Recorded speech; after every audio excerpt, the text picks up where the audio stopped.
Hello दोस्तों, good evening, नमस्कार। मैं दिलीप कुमार यादव।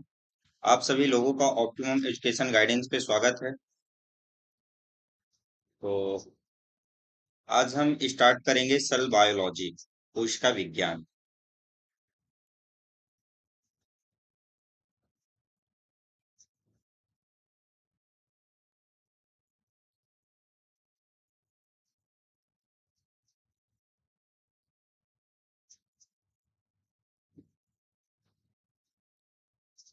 कोशिका विज्ञान।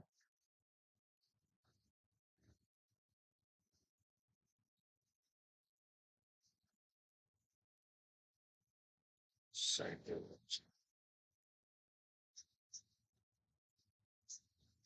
तो स्टार्ट करें क्या?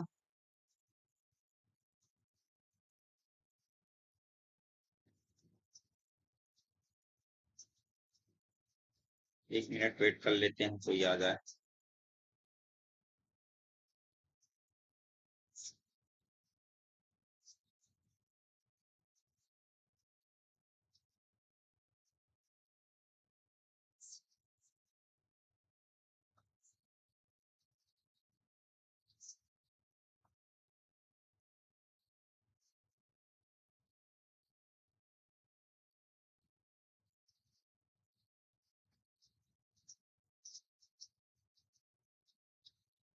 तो कोशिका विज्ञान क्या कहलाती है? किसी को मालूम कोशिका विज्ञान क्या कहलाती है?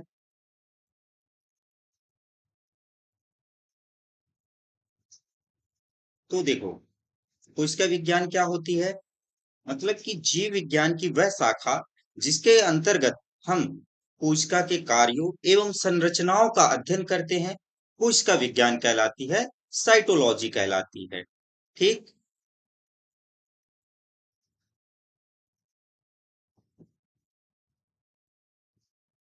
जीव विज्ञान की वह शाखा जिसके अंतर्गत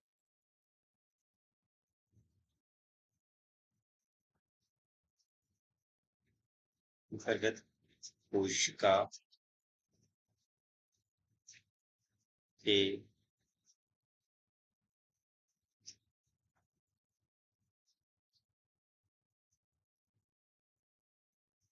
कार्यों एवं संरचना का अध्ययन करते हैं या अध्ययन किया जाता है। संरचना का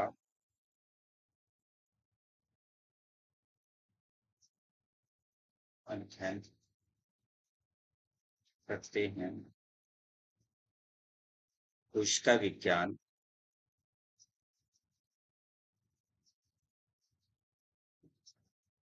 या साइटोलॉजी कहलाती है।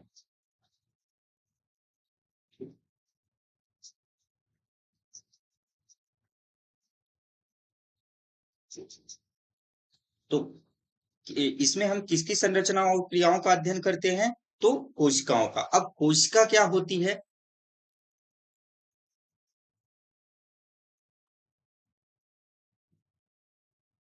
सेल, कोशिका। तो कोशिका क्या होती है? कोशिका क्या होती है? जीवों की संरचनात्मक एवं क्रियात्मक इकाई, functional and structural unit of life. क्या कहलाती है? जीवों की संरचनात्मक एवं क्रियात्मक इकाई को कोशिका कहते हैं, सेल कहते हैं। ठीक। क्या है? जीवों की संरचनात्मक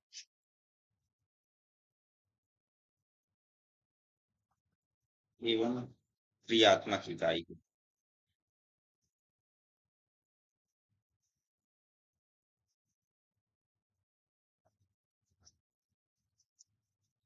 जीवों की संरचनात्मक एवं क्रियात्मक इकाई है। ठीक। अब आते हैं कि कोशिका की खोज किसने किया?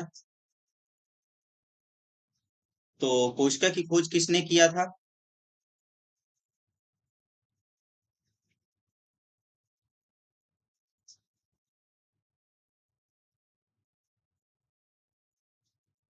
तो अगर सर्वप्रथम कोशिका की खोज माना जाए तो किसने किया है? किसने किया था कोशिका की खोज? तो कोशिका की खोज किया था रॉबर्ट हुक ने। रॉबर्ट हुक ने कब किया था? 1665 में। किस में देखा था? तो इन्होंने कॉर्क सेल्स में देखा था। ठीक, कॉर्क सेल्स। और वो कॉर्क सेल्स जो थी वह कैसी थी? लिविंग सेल्स थी या मृत कोशिका थी? तो इन्होंने डेड सेल्स में देखा था। डेड सेल्स, मृत कोशिका में। ठीक। अब एक क्वेश्चन और पूछा जाता है बहुत, कि जो रॉबर्ट हुक ने डेड सेल्स का वर्णन किया है या उल्लेख किया है, वह किस पुस्तक में किया है? तो उस पुस्तक का नाम पूछ लेता है, तो उस पुस्तक का नाम क्या है? तो उस पुस्तक का नाम है माइक्रोग्राफिया में। ठीक,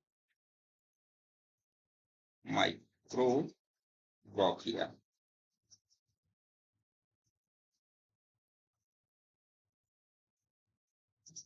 ठीक,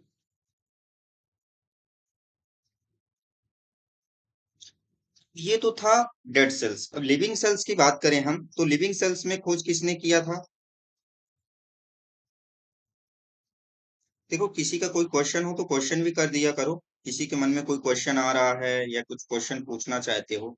ठीक, मैं कमेंट आप लोगों के टाइम टाइम पे देखते रहता हूँ। तो अगर लिविंग सेल्स की बात की जाए तो लिविंग सेल्स की खोज किसने किया? ये तो था कि डेड सेल्स की खोज किसने किया? रॉबर्ट हुक ने। अगर हम लिविंग सेल्स की बात करें, जीवित कोश का, जीवित कोश का,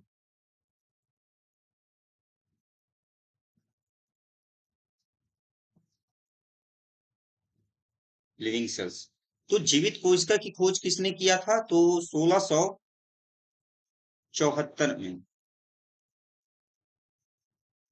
1674 में एंटोनी वॉन लीवनहॉक ने किया था।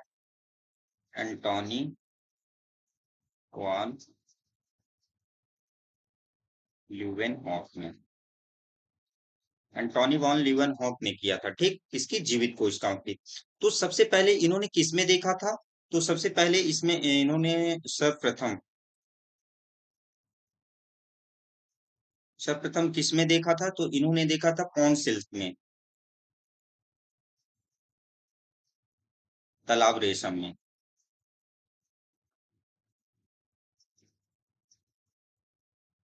पॉन्ड सिल्क में, तालाब रेशम में देखा था। और किसमें देखा था? तो स्पाइरो गायरा, स्पाइरो गायरा, स्पाइरो गायरा। ठीक, यहाँ तक क्लियर? कोई क्वेश्चन? तो पॉन्ड सिल्क में देखा था किसने? एंटोनी वॉन लीवनहॉक ने।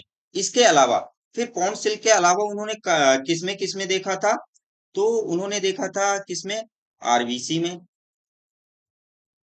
स्पर्म में, स्पर्म को देखा। और फिर बैक्टीरिया को देखा था। बैक्टीरिया मतलब जीवाणु। ठीक, तो आ, जो एंटोनी वॉन लीवनहॉक थे, उन्होंने जो बैक्टीरिया है, बैक्टीरिया को क्या नाम दिया था? इन्होंने बैक्टीरिया को स्मॉल एनिमल क्यूल्स नाम दिया था। अ, क्या शब्द दिया था? स्मॉल एनिमल क्यूल्स, सूक्ष्म जंतु।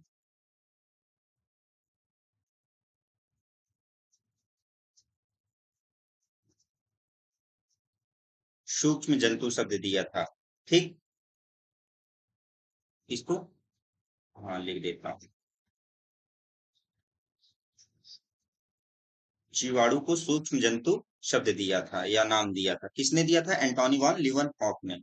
ठीक, और अगर बात करें कि जो ये बैक्टीरिया टर्म है, बैक्टीरिया, बैक्टीरिया टर्म जो बैक्टीरिया शब्द है, ये बैक्टीरिया शब्द किसने दिया था? तो इरनबर्ग ने दिया था। इरनबर्ग ने इरनबर्ग ने इरनबर्ग है ना, इरनबर्ग ने दिया था। बैक्टीरिया का शब्द, बैक्टीरिया नाम जो है, बैक्टीरिया शब्द किसने दिया था? तो एहरनबर्ग ने दिया था। ठीक। अब इसके बाद करेंगे, बात क्या आती है? Cell theory. तो सेल थ्योरी किसने किसने दिया था? उसका सिद्धांत यहां तक क्लियर है? किसी को कोई क्वेश्चन? किसी का कुछ क्वेश्चन हो तो क्वेश्चन पूछ सकता है। अगला है क्या? इसको, हाँ,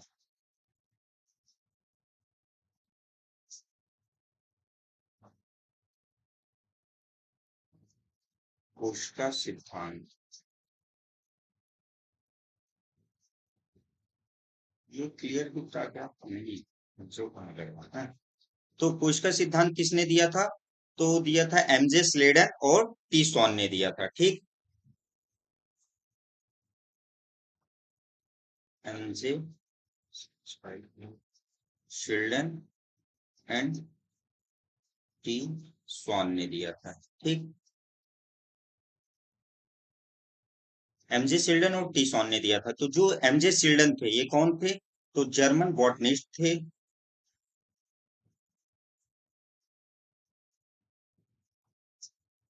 थे। और ये ब्रिटिश जोलॉजिस्ट थे। मतलब जंतु विज्ञान पे इन्होंने अध्ययन किया था, और जो एमजे शिल्डन थे, ये वनस्पति शास्त्र पे अध्ययन किया था। British zoologist.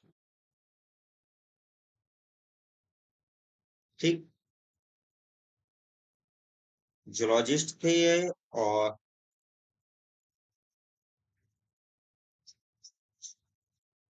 Zoologist, German botanist थे एमजे शिल्डन, मैथियस शिल्डन नाम है इनका, टीसॉन ब्रिटिश जूलॉजिस्ट थे। तो इन्होंने क्या सिद्धांत दिया था, क्या दिया था?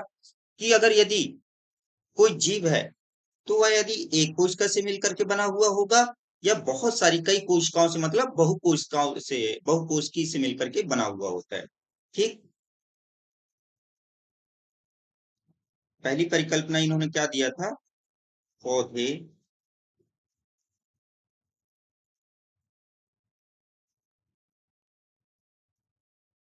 पौधे या जीव,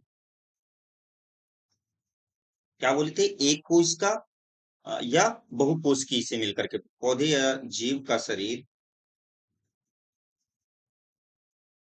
एक कोशिका या एक कोशिकी या बहुकोशिकी।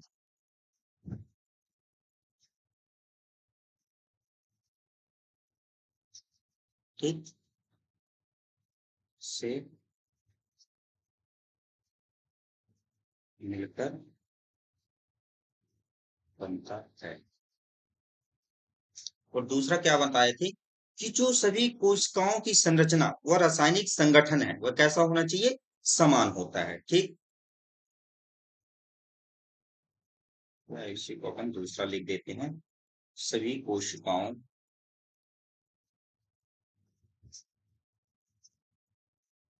सभी कोशिकाओं की संरचना व रासायनिक संगठन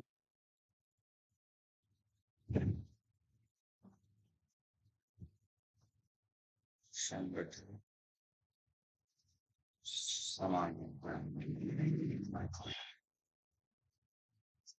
फिर अब बात करें कि जो देखो, एमजे सिल्डन और टी सॉन ने बता दिए कि अगर कोई भी जीव है, चाहे वह छोटा से छोटा कोई भी जीव हो या बड़ा सा बड़ा कोई जीव हो, तो वह यदि कोई छोटा सा जीव जैसे बैक्टीरिया है, वह तो एक कोशिका से मिलकर के बना हुआ होगा। लेकिन जो जैसे मानव हो गए, पेड़ पौधे हो गए, ये बहुत सारी कोशिकाओं से मिलकर के बने हुए। लेकिन अब क्वेश्चन यहाँ पे ये उठता है कि जो जैसे एक कोशिका बन गई, अब उसके बाद दूसरी कोशिका कहाँ से आ गई, कहाँ से आएगी? तो ये बताने में थोड़ा असमर्थ थे। तो उसके लिए एक मॉडर्न सेल थ्योरी आई थी। ठीक। कि जो अगर एक कोशिका है तो उसके बाद फिर दूसरी कोशिका कैसे बनती है, ठीक।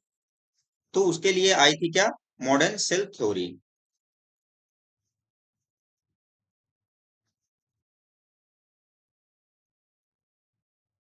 Modern cell theory.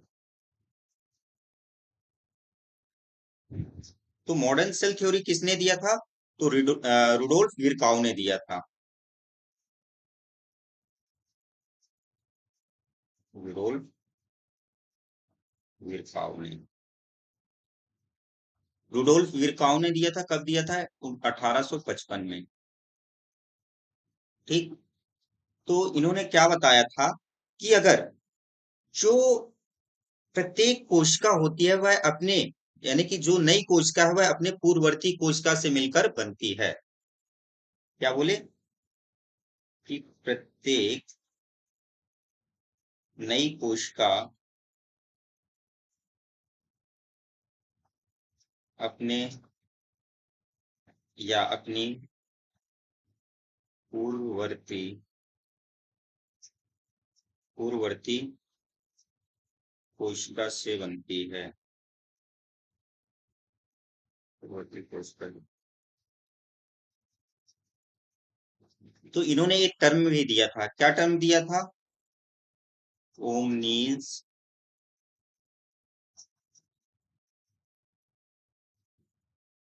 सेल्यूला ई सेल्यूला, ठीक। ओमनीज सेल्यूला ई सेल्यूला, इसका अगर देखो, ये अगर आप लोग इसका अर्थ निकालने जाओगे कि इसका अर्थ क्या होता है, तो इसका अर्थ तो नहीं निकाल पाओगे कि, क्योंकि ये स्पेनिश भाषा में ही दी गई थी। अगर इसको इंग्लिश में अगर हम ट्रांसलेट करें तो क्या निकलता है कि new sales, new cells arise for, new cells arise for, या अराइज फॉर आएगा या अराइज, हाँ, new cells arise from pre existing cells, ठीक। यहाँ तक क्लियर, किसी का कोई क्वेश्चन,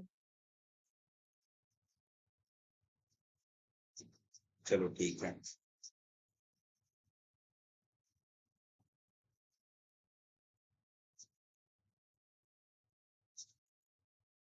ठीक।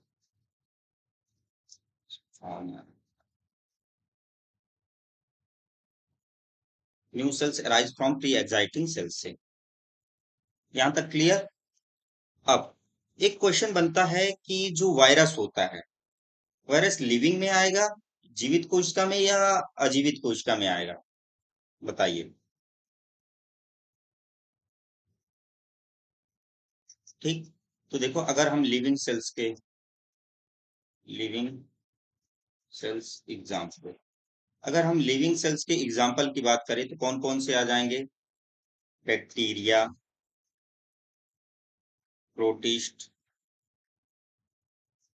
बैक्टीरिया आ गया, प्रोटिस्ट आ गया, प्लांट एनिमल फंगी, ये सभी कैसे हैं, लिविंग सेल्स हैं। एल्गी, ये सभी कैसे हैं, लिविंग।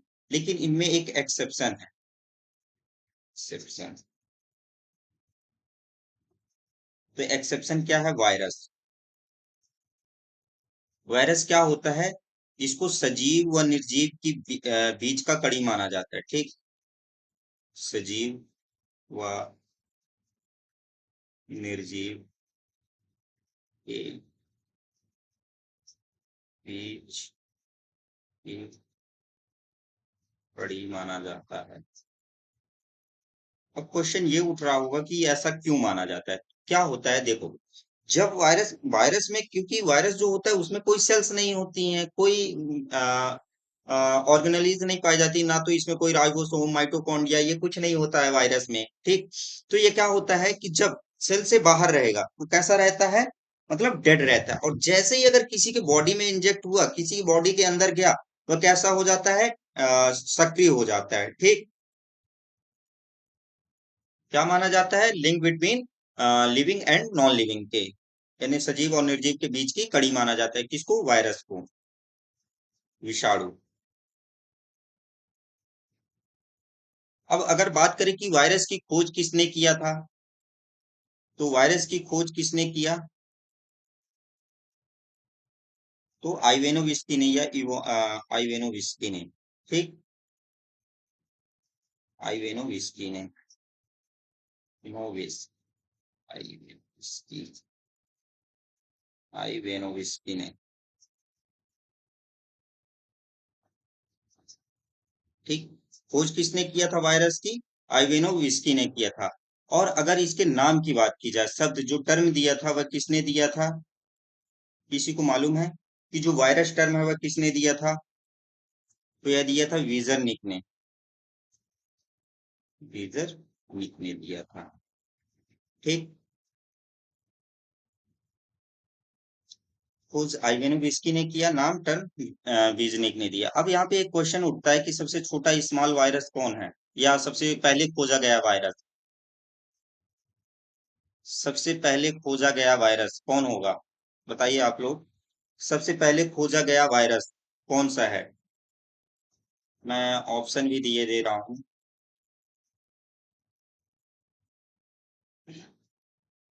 देखो, फर्स्ट दे दिया मैंने HIV, दूसरा दे दिया TMB, और तीसरा दे दिया बैक्टीरियोफॉज,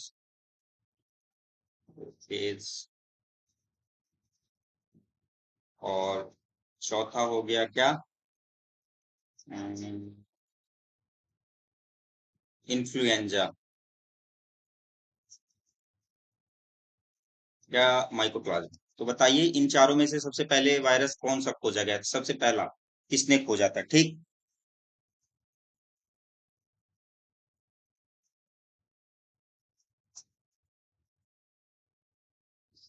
तो देखो, जो विजन निक ने क्या दिया था? वायरस शब्द दिया था।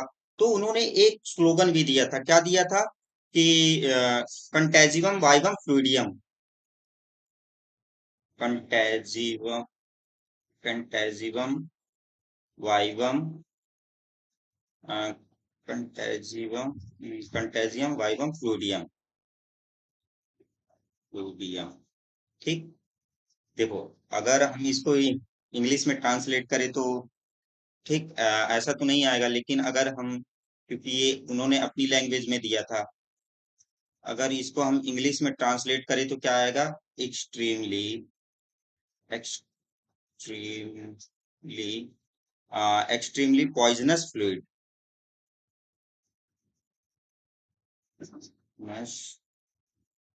फ्लूइड। ठीक, एक्सट्रीमली पॉइजनस फ्लूइड। इसका आंसर क्या होगा? तो सबसे पहले खोजा गया वायरस कौन सा था? TMB वायरस था। ठीक, किसने खोजा था? तो आइवेनो विस्की ने खोजा था, इवानो विस्की ने।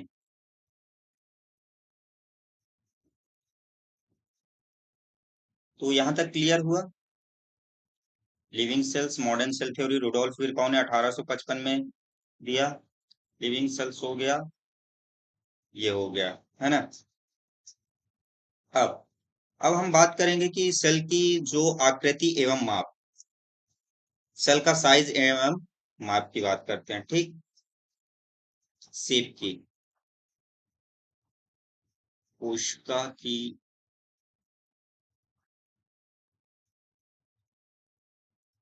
आकृति एवं माप,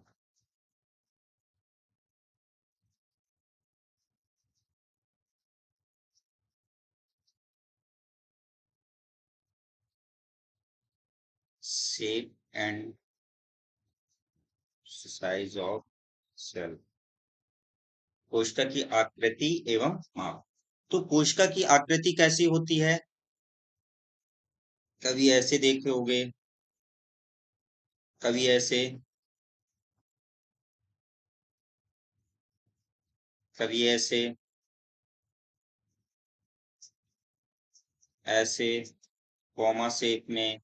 तो ये सभी कोशिकाओं की आकृति होती है। अब ये आकृति किस पे डिपेंड करती है? कि वो क्या काम कर रही है, क्या उसका कार्य है, यानी उसकी अपने फंक्शन पे के आधार पे क्या काम कर रही है, किसमें है, उसके आधार पे उसकी आकृति डिसाइड की जाती है। ठीक, तो उसकी आकृति कैसी होती है? तो कभी लंबी, लंबी बेलनाकार, गोल, घनाकार, शाखी, branched, long, cylindrical, round, cuboid, branched, ये होती है। ठीक, अब अगर बात करें कि सबसे स्मॉलेस्ट सेल, स्मॉलेस्ट सेल, सबसे छोटी कोशिका कौन सी होती है? Largest cell, longest cell,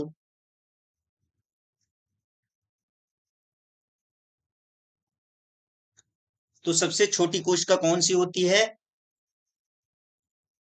mycoplasma या PPLO, pleuro pneumonia like organism. ठीक, या उसी को बोलते हैं माइकोप्लाज्मा।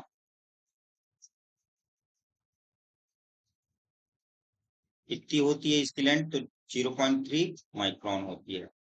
माइक्रोमीटर, माइक्रोमीटर क्या होता है? 1 × 10⁻⁶ मीटर। ठीक, सबसे लार्जेस्ट सेल कौन सी हो, लार्जेस्ट सेल कौन सी होती है सबसे बड़ी? ओ,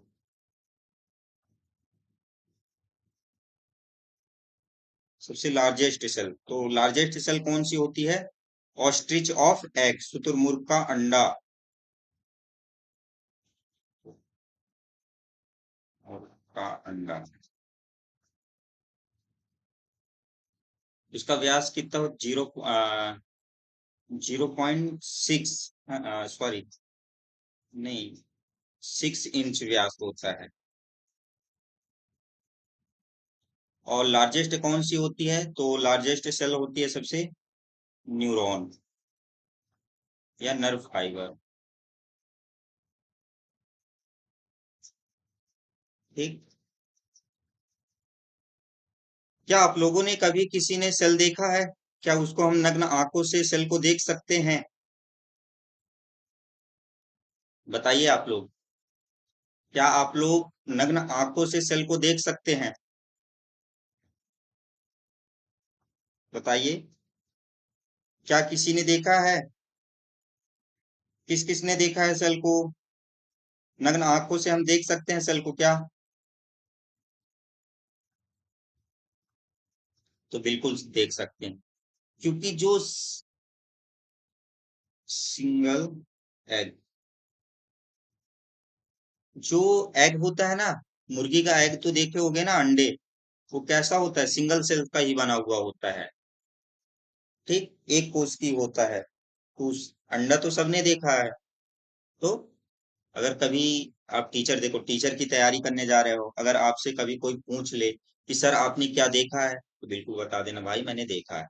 ठीक, चलिए अगला क्वेश्चन, टाइप्स ऑफ सेल, कोशिका के प्रकार।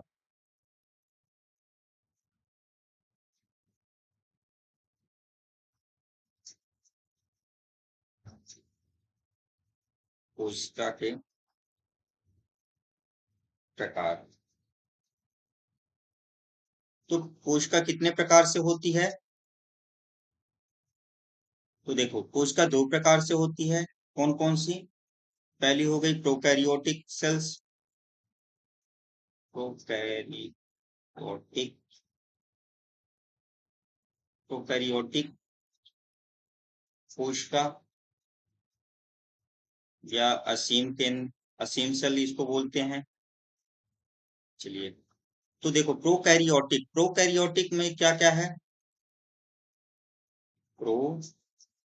प्रोकैरियोटिक सेल, तो ये किस किस से मिलकर बना है? प्रो, प्रो मतलब क्या होता है? प्रिमिटिव।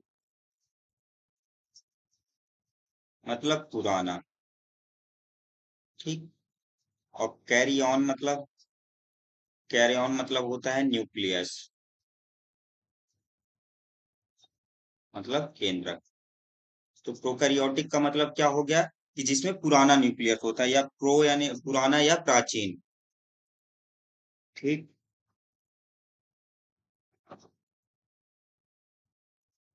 ठीक। और अगर हम इसमें बात करें कि जो प्रोकैरियोटिक सेल्स होती है, तो प्रोकैरियोटिक सेल्स में कोई कोशिकांग पाए जाते हैं, सेल ऑर्गेनेलीज पाई जाती हैं, तो इसमें कोई कोशिकांग नहीं पाए जाते हैं।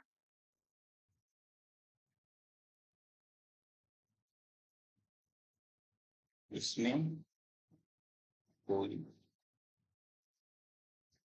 कोशिकांग नहीं पाए जाते हैं। जो प्रोकैरियोटिक है, तो प्रोकैरियोटिक में राइबोसोम कौन सा पाया जाता है? ओनली राइबोसोम पाया जाता है। तो इसमें राइबोसोम कौन सा पाया जाता है? 70S का। ठीक। और बात करें अंग दूसरा क्या है, यूकैरियोटिक कोश का, ससीम केंद्रक, ससीम सेल्स।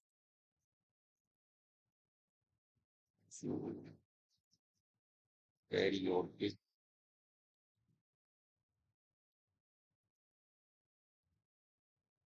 यूकैरियोटिक कोश का।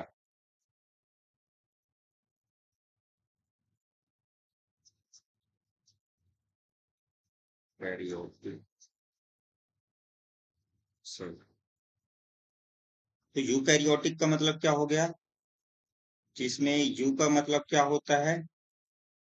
ट्रू, मतलब वास्तविक, और कैरियन का मतलब न्यूक्लियस।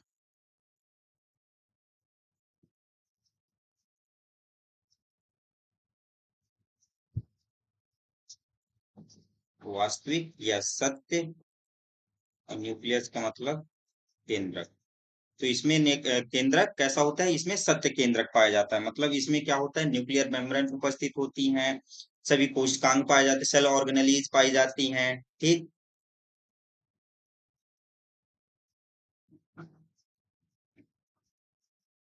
इसमें सभी कोशिकांग पाए जाते हैं।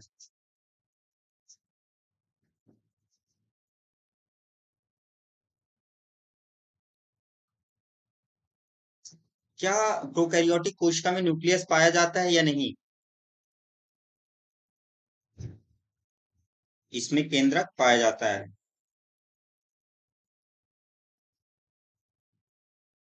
इसमें केंद्रक पाया जाता है।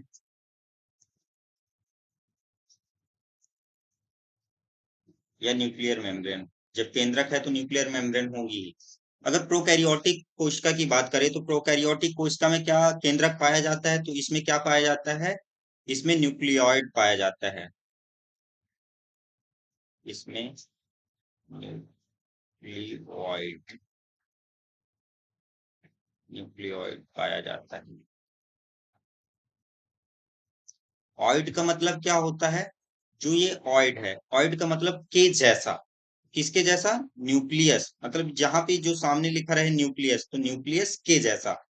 बाकी न्यूक्लियस नहीं, लेकिन न्यूक्लियस के जैसा इसमें कुछ पाया जाता है, किसमें? प्रोकैरियोटिक कोशिका में, लेकिन न्यूक्लियस नहीं पाया जाता है। ठीक। न्यूक्लियस के जैसा कुछ पाया जाता है, लेकिन न्यूक्लियस नहीं पाया जाता है। ऐसा है। ठीक। अब अगर हम डिफरेंस की बात करें, difference between prokaryotic cells and eukaryotic cells, तो एक साइड लिख लेते हैं प्रोकैरियोटिक कोश का, एक साइड यूकैरियोटिक कोश का। टाइम कितना हो गया? 35।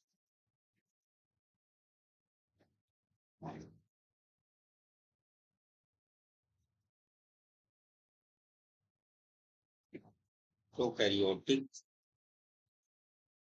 कोशिका,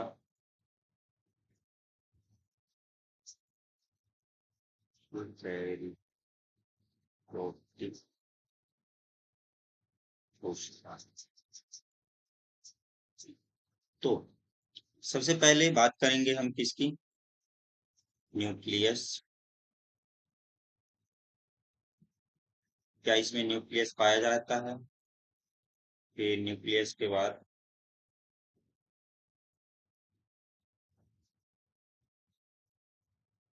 न्यूक्लियोइड, न्यूक्लियर मेम्ब्रेन,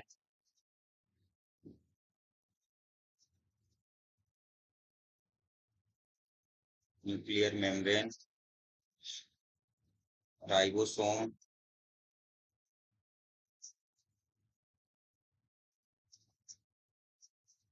और हिस्टोन प्रोटीन, सेल ऑर्गेनली,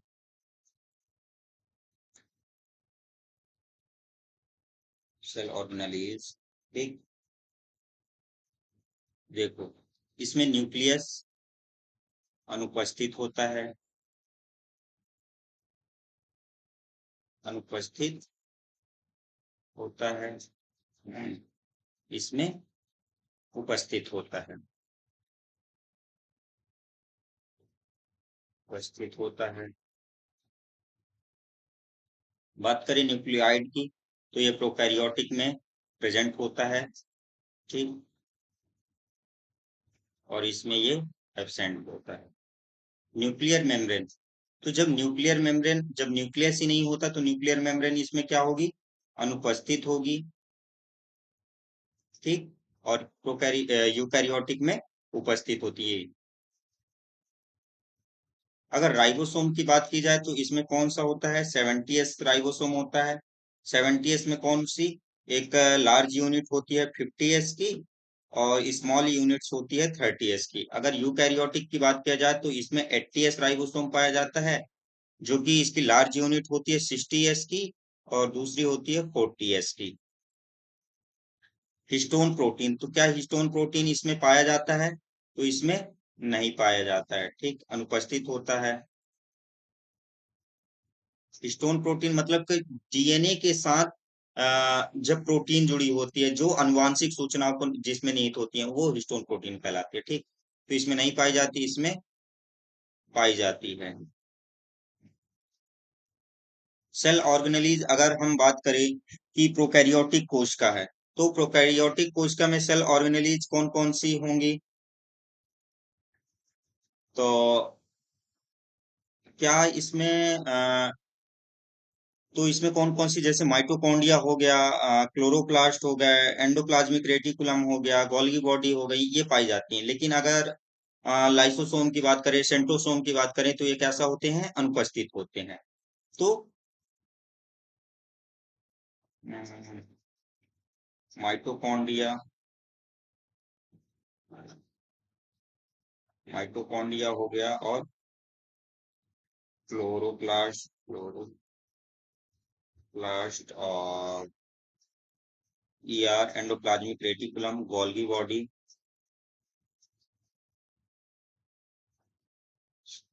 ये उपस्थित होती है। और इसमें तो सभी कोशिकांग पाए जाते हैं, सभी कोशिकांग पाए जाते हैं। ठीक,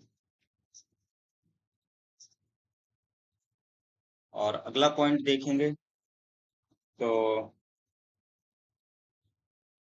जो अगर कोशिका विभाजन, इसमें कोशिका विभाजन किसके द्वारा होता है, तो प्रोकैरियोटिक कोशिका में कोशिका विभाजन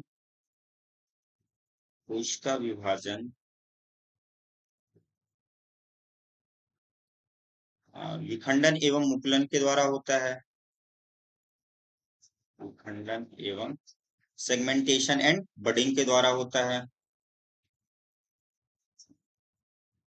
मुकुलन के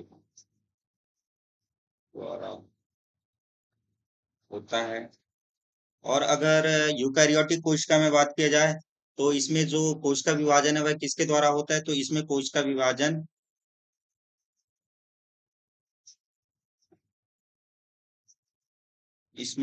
विभाजन समसूत्री व अर्धसूत्री के द्वारा होता है।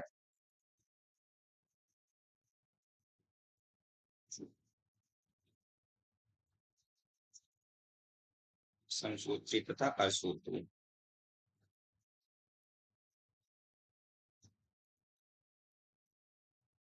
समसूत्री तथा अर्धसूत्री के द्वारा होता है। ठीक, इसमें यूकैरियोटिक कोशिका में। राइबोसोम हमने बता दिया। और हाँ, इनमें जो प्रोकैरियोटिक कोशिका है, इनमें श्वसन किसके द्वारा होता है? श्वसन के लिए कौन सहायक होता है? तो प्रोकैरियोटिक कोशिका जो होती हैं, तो प्रोकैरियोटिक कोशिका में श्वसन जो होता है मेसोसोम से होता है। और अगर हम इसमें रेस्पिरेशन की बात करें तो कहाँ होता है? तो माइटोकॉन्ड्रिया में।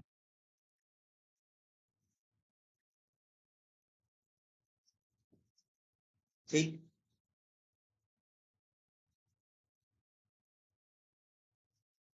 अगर इसके एग्जाम्पल की बात करें तो इसके एग्जाम्पल जैसे हो गया बैक्टीरिया। इसके एग्जाम्पल की बात करें तो प्लांट, एनिमल, प्रोटिस्ट,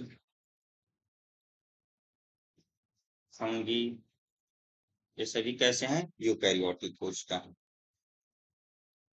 ठीक। अगला है कंपोनेंट्स ऑफ सेल्स। सेल के संगठक कौन कौन से हैं? ठीक, जिनको हम पूरा डिटेल से पढ़ेंगे।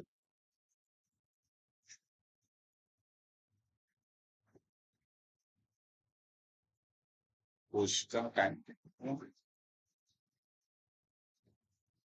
कोशिका के संगठक।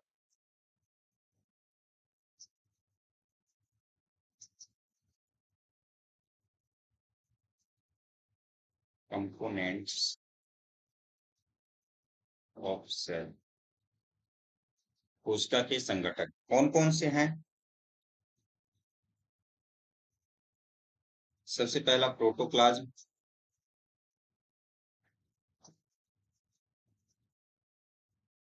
कोशिका झिल्ली,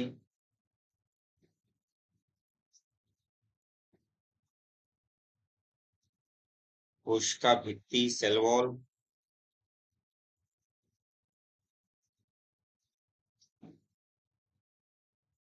और कौन है? सेल वॉल हो गई, सेल मेम्ब्रेन हो गई, न्यूक्लियस केंद्रक,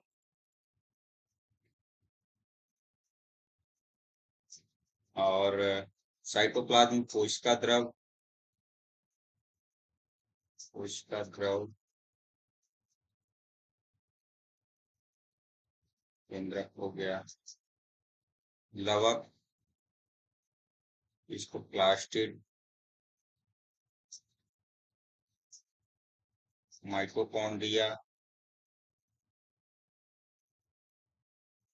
कॉन्ड्रिया। ठीक। राइबोसोम, लाइसोसोम,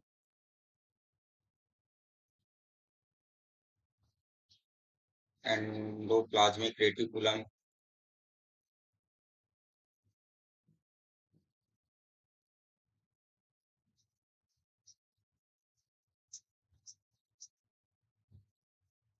एंडोप्लाज्मिक रेटिकुलम हो गई, वैक्यूल्स रिक्तिकाएं,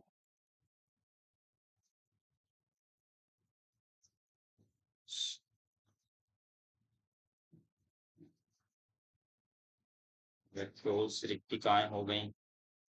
और कौन बचा है? राइबोसोम हो गया, centro centromere or centrosome, centrosome, Tarak,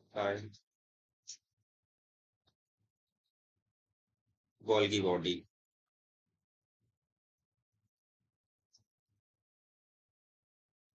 ठीक, तो इनको अभी हमें पढ़ना है, इनको पूरा हम डिटेल से पढ़ेंगे। तो सबसे पहले क्या पढ़ते हैं? प्रोटोप्लाज्म।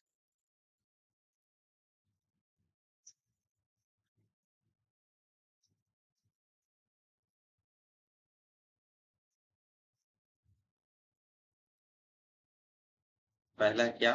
प्रोटोप्लाज्म। प्रोटोप्लाज्म।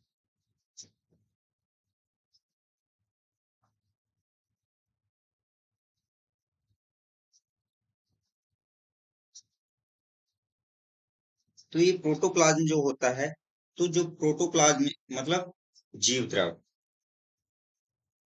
ठीक। तो जीव द्रव नाम किसने दिया था?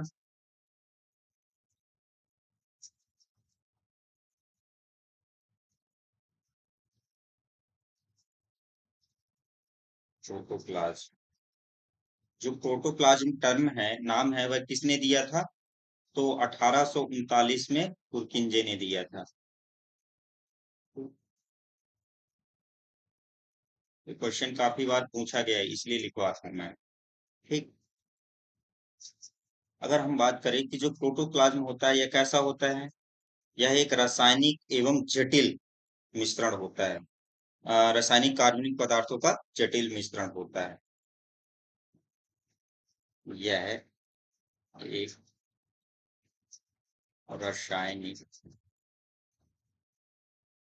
एक रासायनिक एवं कार्बनिक पदार्थों का जटिल मिश्रण है।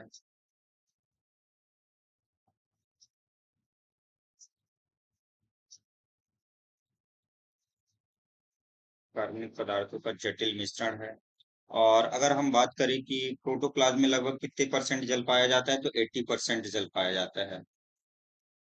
प्रोटोप्लाज्म में लगभग 80% जल पाया जाता है।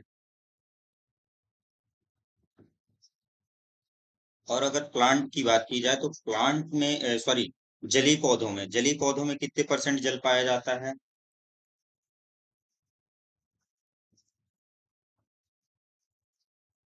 जलीय पौधों के जो प्रोटोप्लाज्म होते हैं, तो उसमें 95%। ठीक।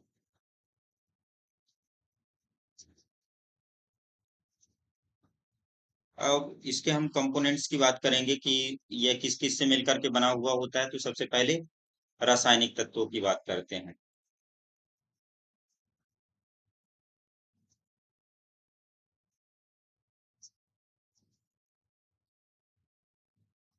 तो रासायनिक तत्व कौन कौन से हैं? तो जैसे हो गया oxygen,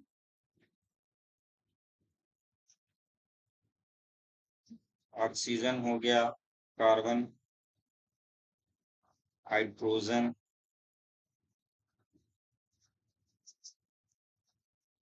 oxygen, carbon, hydrogen, nitrogen,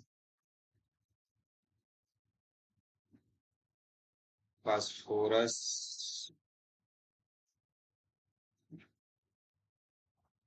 और कैल्शियम,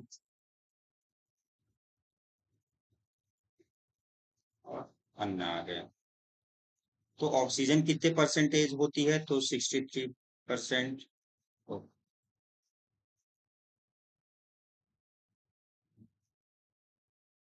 63%। कार्बन कितने परसेंट होती है? तो 20%। हाइड्रोजन कितने परसेंट? तो 10%। और नाइट्रोजन की बात करें तो नाइट्रोजन इसमें कितनी होती है? तो 0.0050% होती है। और फास्फोरस की बात किया जाए तो फास्फोरस 1.15%। कैल्शियम की बात की जाए तो ये भी होती है कुछ 0.50%। ठीक। अन्य की बात की जाए तो 0.85%। ये तो हो गए रासायनिक तत्व। अब हम बात करेंगे किसकी? यौगिकों की।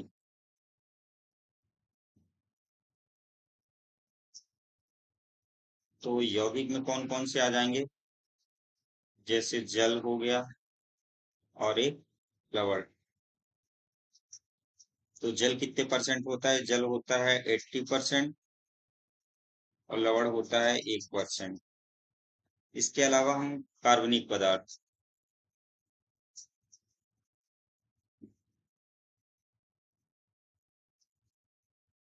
तो कार्बनिक पदार्थ में कौन कौन से आते हैं?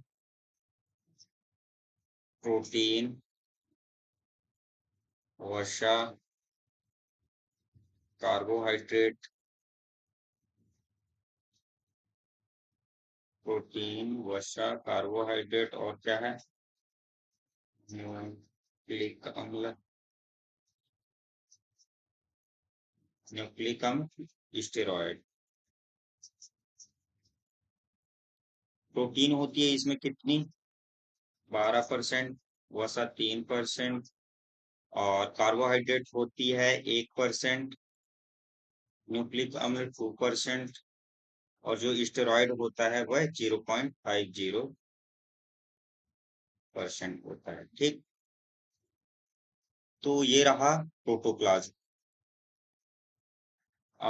एक और पॉइंट कि प्रोटोप्लाज्म के दो भाग होते हैं। प्रोटोप्लाज्म को दो भागों में बांटा जाता है, या दो भाग होते हैं, तो भागों में बांटा जाता है। प्रोटोप्लाज्म को दो भागों में बांटा जाता है, कौन कौन से? एक हो गया तो साइटोप्लाज्म और न्यूक्लियोप्लाज्म। साइटोप्लाज्म, और दूसरा हो गया क्या? न्यूक्लियोप्लाज्म। न्यूक्लियोप्लाज्म। तो साइटोप्लाज्म क्या कहलाता है? जब सेल और न्यूक्लियस के बीच, जब सेल और न्यूक्लियस के बीच का जो द्रव होता है वो क्या कहलाता है? साइटोप्लाज्म कहलाता है। और जो केंद्रक के अंदर, जो केंद्रक या केंद्रक द्रव जिसको बोलते हैं, ठीक, और इसको क्या बोलते हैं? कोश, साइटोप्लाज्म को कोशिका द्रव, कोशिका द्रव। ठीक, साइटोप्लाज्म, जब सेल और न्यूक्लियस के बीच का जो द्रव रहता है वो साइटोप्लाज्म कहलाता है, और न्यूक्लियोप्लाज्म क्या कहलाता है? कि जो केंद्रक के अंदर पाया जाता है वह द्रव क्या कहलाता है? न्यूक्लियोप्लाज्म कहलाता है। तो क्लियर हो गया यहाँ तक? किसी को कोई क्वेश्चन? किसी का कुछ क्वेश्चन हो तो क्वेश्चन कर सकता है। चलिए आज क्लास को यहीं विराम देते हैं। आज के लिए बस इतना ही। जय हिंद, जय भारत। और इस वीडियो को ज्यादा से ज्यादा अपने दोस्तों तक पहुंचाएं, ज्यादा से ज्यादा शेयर करें। मिलते हैं कल इसी टाइम। जय हिंद, जय भारत। वंस अगेन, धन्यवाद।